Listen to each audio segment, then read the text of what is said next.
Tempo instabile con nuovo peggioramento e precipitazioni. Mercoledì 15 maggio. Cielo sereno al mattino con nuvolosità in aumento nel pomeriggio. Possibili occasionali rovesci, vento sostenuto sulla costa.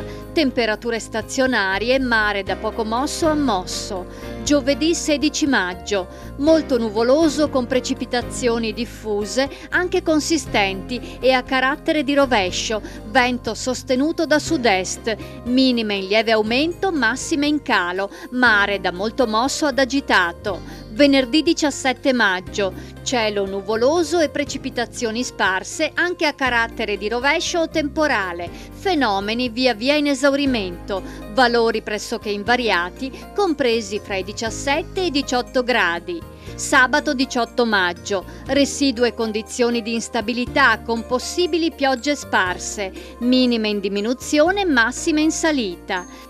La marea di mercoledì 15 maggio è normale, la massima a mezzanotte e 50, 55 cm, la minima alle 8:15, 0 cm.